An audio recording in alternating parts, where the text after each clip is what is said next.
everyone, welcome to my YouTube channel. Now I will teach you chemistry of class 11th.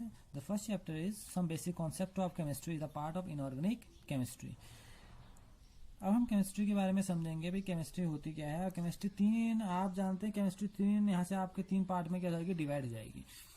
आप पढ़ेंगे यहाँ पर को इनऑर्गेनिक, ऑर्गेनिक और फिजिकल, लेकिन मोस्टली जो हम फिजिकल वाला जो पार्ट होता है हम वो इनऑर्गेनिक के अंदर ही पढ़ते हैं, ठीक है ना। तो यहाँ आप दो बुक्स अपनी देखेंगे, इनऑर्गेनिक और ऑर्गेनिक, दो बुक आप देखेंगे। तो जो केमिस्ट्री है उसके हम आज सम बेसिक कॉन्सेप्ट, यानी कि उसकी बेसिक कॉन्सेप्ट की हम बात कर रहे हैं। तो उसके बेसिक कॉन्सेप्ट की बात करने से पहले हमें ये समझना होगा कि केमिस्ट्री क्या है। तो केमिस्ट्री क्या है? Chemistry is the branch of science that deals with the composition, structure and the properties of matter. Chemistry is called the science of atom and molecule. जो केमिस्ट्री है वो ब्रांच है साइंस की। आप जानते हैं हमने लोअर क्लास में, क्लास 8th में जो हमने साइंस पढ़ी वो कंबाइंड स्टेज में पढ़ी। उसके बाद जो हमारी साइंस हुई, ब्रेकडाउन हुई, वो फिजिक्स, केमिस्ट्री और बायोलॉजी में। अब हम केमिस्ट्री की ब्रांच को और सब डिवाइड करके पढ़ रहे हैं। उसमें हम पढ़ेंगे इनऑर्गेनिक, ऑर्गेनिक, दो ब्रांचेस के अंदर पढ़ेंगे। तो केमिस्ट्री है क्या? तो केमिस्ट्री एक ऐसी साइंस है जो डील करती है किसी मैटर के स्ट्रक्चर से, कंपोजिशन से, उसकी प्रॉपर्टी, यानी कि कोई मैटर आपको दिया है, उसका कंपोजिशन कैसा होगा, वो किससे मिलके बनी होगी, उसका स्ट्रक्चर कैसा होगा, और फिर उसकी प्रॉपर्टी क्या होंगी, उसकी फिजिकल नेचर क्या होगा, उसका केमिकल नेचर क्या होगा, इसके बारे में अगर हम सीखते हैं तो हम इसे बोलते हैं केमिस्ट्री, ठीक है ना। तो बेसिकली केमिस्ट्री क्या है? केमिस्ट्री जो साइंस है वो एटम और मॉलिक्यूल की है, ठीक है ना। एटम और मॉलिक्यूल्स आए और उनसे क्या बना, आपका मैटर बना, फिर उसका स्ट्रक्चर क्या था, कंपोजिशन क्या था, उसके बारे में डिस्कस जिस ब्रांच ने किया वो थी आपकी केमिस्ट्री, ठीक है। अब हम ये समझेंगे कि केमिस्ट्री का इंपोर्टेंस क्या है। थोड़ा केमिस्ट्री मतलब हम बेसिक की ओर जाए तो केमिस्ट्री है क्या, उसका इंपोर्टेंट क्या है, ये तो हमने जाना कि केमिस्ट्री क्या है। अब इंपोर्टेंस क्या है इसका, आप देखते हैं केमिस्ट्री का इंपोर्टेंट ह्यूमन लाइफ में बहुत ज्यादा है।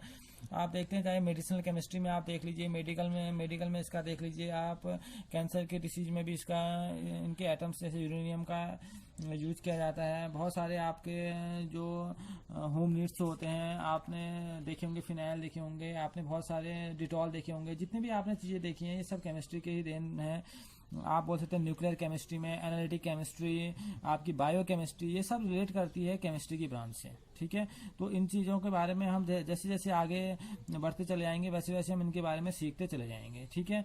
अब आता है जो बेसिकली जो बात है कि जो केमिस्ट्री है वो डील करती है एटम और मॉलिक्यूल से। अब एटम और मॉलिक्यूल से क्या बना है? मैटर बना है।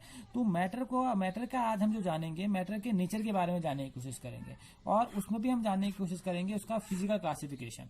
देखिए मैटर का जो क्लासिफाई किया गया, मैटर को दो पार्ट में क्लासिफाई किया गया है। एक पार्ट है इसका फिजिकल क्लासिफिकेशन और एक है केमिकल क्लासिफिकेशन। आज जिस चीज का हम डिस्कस करेंगे वो होगा इसका फिजिकल क्लासिफिकेशन। कि फिजिकल क्लासिफिकेशन के बेस पर आप मैटर को आप कैसे बता सकते हैं कि उसका नेचर क्या होगा, कैसे आप पहचानेंगे फिजिकली, और केमिकली बाद में इसका बाद में के सेक्शन में डिस्कस होगा कि केमिकली आप उसको कैसे पहचानेंगे कि मैटर होता क्या है। अब देखिए मैटर को हम लोअर क्लास से पढ़ते हुए आ रहे हैं। मैटर हमारे तीन पार्ट में बेसिकली डिवाइड होता है। वैसे तो मैटर की 5 स्टेट्स हैं, लेकिन यहाँ हम मैटर की 3 स्टेट्स की बात करेंगे, सॉलिड, लिक्विड और गैस, जो मेनली इंपोर्टेंट जो स्टेट होती हैं, जो हमने सीखनी है यहाँ। तो अब अगर हम बात करेंगे इनकी प्रॉपर्टी के बारे में, तो इनकी प्रॉपर्टी आप जानते हैं, मैटर मैंने अभी आपको बोला कि 5 स्टेट में एक वेरी करता है। इसके अंदर आप देखेंगे सॉलिड भी है, लिक्विड भी है, गैस भी है, प्लाज्मा भी है और बोस-आइंस्टाइन कंडेंसेट भी है। छोटी सी क्लास से हम इनके क्लासिफिकेशन को पढ़ते हुए आ रहे हैं। अब इनको हम थोड़ा और हम इसको क्या करेंगे, क्लियर करने की कोशिश करेंगे कि सॉलिड, लिक्विड और गैस क्या है। देखिए प्रॉपर्टीज, इसमें वॉल्यूम है। सॉलिड का जो वॉल्यूम होता है आप जानते हैं फिक्स होता है। लिक्विड का वॉल्यूम भी क्या होता है, फिक्स होता है। लेकिन जो आपका गैस होता है उसका वॉल्यूम फिक्स नहीं होता है, ठीक है ना। यानी कि ये डेफिनेट शेप के होते हैं लेकिन ये इनडेफिनेट शेप का होता है, ठीक, सॉरी वॉल्यूम। और जैसे वॉल्यूम अगर इसका डेफिनेट है तो उसका शेप भी क्या होगा, फिक्स होगा। लेकिन लिक्विड का कोई शेप नहीं होता। लिक्विड आप जहां डालेंगे, आप जिस शेप में भी डालेंगे, जिस कंटेनर में डालेंगे उसी शेप का हो जाएगा। वॉल्यूम तो इसका फिक्स है लेकिन इसका जो शेप है वो फिक्स नहीं है। और गैस का तो कोई शेप होता ही नहीं है, ठीक है। अगला है इंटरमॉलिक्यूलर फोर्स ऑफ अट्रैक्शन। जो इंटरमॉलिक्यूलर फोर्स ऑफ अट्रैक्शन कहने का मतलब है मॉलिक्यूल एक दूसरे के कितने नजदीक हैं, उनके बीच में कितनी गैपिंग है। क्योंकि ये याला पॉइंट है, इंटरमॉलिक्यूलर फोर्स ऑफ अट्रैक्शन और इंटरमॉलिक्यूलर स्पेस एक दूसरे से रिलेट है। देखिए इंटरमॉलिक्यूलर स्पेस और इंटरमॉलिक्यूलर फोर्स ऑफ अट्रैक्शन, इस बात को समझना। इंटरमॉलिक्यूलर फोर्स ऑफ अट्रैक्शन, अब ये कहां से निकलेगा, जब देखिए जो सॉलिड के पार्टिकल होते हैं काफी नजदीक होते हैं एक दूसरे से, बहुत ज्यादा नजदीक होते हैं, तो इनके बीच में इंटरमॉलिक्यूलर स्पेस बहुत कम होता है, वेरी स्मॉल। तो अगर बहुत कम है तो इनका इंटरमॉलिक्यूलर फोर्स ऑफ अट्रैक्शन क्या होगा, बहुत ज्यादा हाई होगा। तो इंटरमॉलिक्यूलर फोर्स ऑफ अट्रैक्शन क्या हो गया, बहुत बढ़ गया।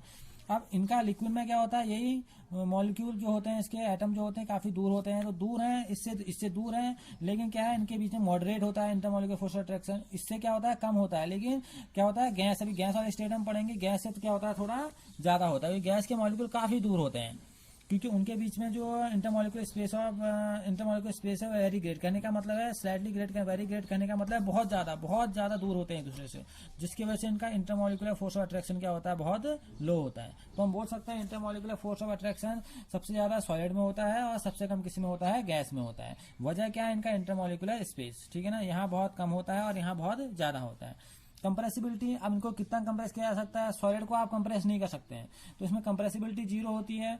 लिक्विड भी कंप्रेस नहीं हो सकता, इसमें भी 0 होती है। और जो आपका गैस है इसमें कंप्रेसिबिलिटी क्या होती है, हाई होती है, बहुत ज्यादा होती है कंप्रेसिबिलिटी। आप देखते हैं, आपने घर में एग्जांपल देखा होगा एलपीजी का, लिक्विफाइड पेट्रोलियम गैस, तो वो गैस है उसको क्या किया गया, प्रेशर में रखा गया, जिसकी वजह से उसको लिक्विड में कन्वर्ट कर दिया जाता है। तो गैसों में सबसे ज्यादा कंप्रेसिबिलिटी आप देख सकते हैं। रिजिडिटी आप देखते हैं बहुत ज्यादा, इनके बीच में बहुत क्लोज स्ट्रक्चर है इनका, जिसकी वजह से ये बहुत ज्यादा रिजिड होते हैं, ठीक है ना। और लिक्विड तो फ्लूइड है तो वो रिजिड होगा नहीं, और जो आप गैस है ना तो वो रिजिड होते हैं ना वो फ्लूइड होते हैं, ठीक है ना। तो यहाँ पर रिजिडिटी की बात आएगी तो रिजिडिटी सबसे ज्यादा हाई किस में होगी, सॉलिड में होगी। अब फ्लूइडिटी, बहना, flow, solid can not flow, solid आपके फ्लो नहीं करते हैं, लिक्विड फ्लो करता है, आप जानते हैं दे कैन फ्लो, और गैस भी क्या करती हैं, फ्लो कर सकती हैं, ठीक है ना। तो ये दोनों क्या करेंगे, फ्लो करेंगे, लेकिन सॉलिड में फ्लो नहीं होगा। वजह अभी भी वही है कि इनका जो मॉलिक्यूल है वो क्या होता है, एक दूसरे के काफी क्या होता है, क्लोज होता है, जिसकी वजह से उनके बीच में इंटरमॉलिक्यूलर स्पेसिंग नहीं होती है, जिसकी वजह से फ्लो नहीं कर सकते। डिफ्यूजन, अब आप जानते हैं सॉलिड सबसे कम डिफ्यूज होंगे, और अगर डिफ्यूज होंगे भी तो इसमें टेम्परेचर देना होगा, टेम्परेचर देने के बाद ही क्या होगा, इनमें काइनेटिक एनर्जी आएगी, तभी अपनी स्टेट छोड़ते हैं, तब डिफ्यूजन इसमें आएगा, इसमें सबसे लो होगी। और लिक्विड में आप जानते हैं इसमें डिफ्यूजन सॉलिड से अच्छा होता है तो फास्ट कह सकते हैं, और गैस में तो सबसे ज्यादा डिफ्यूजन होता है, वेरी फास्ट है, ठीक है ना। तो गैस से सबसे ज्यादा क्या होती है, डिफ्यूज होती है, ठीक है। क्योंकि आप जानते हैं इसमें से स्टेट, इसमें तो हमने टेम्परेचर लेके स्टेट बदलनी होगी, लेकिन इसमें इजीली लिक्विड स्टेट में है, इसमें इंटरमॉलिक्यूलर स्पेसिंग क्या ज्यादा है इससे, तो इसमें डिफ्यूजन की जो प्रोसेस होगी वो भी इससे ज्यादा होगी, और इनमें तो इंटरमॉलिक्यूलर स्पेसिंग बहुत ज्यादा है, वेरी ग्रेट, जिसकी वजह से यहाँ पर डिफ्यूजन सबसे ज्यादा होगा। ये कुछ प्रॉपर्टी हमने जानी सॉलिड, लिक्विड और गैस के बारे में, कि आप इनको फिजिकली रूप से कैसे पहचान सकते हैं कि ये सॉलिड है, ये लिक्विड है या गैस है, ठीक है। अब नेक्स्ट लेक्चर में पढ़ेंगे हम इनकी केमिकल प्रॉपर्टी के बारे में, ओके।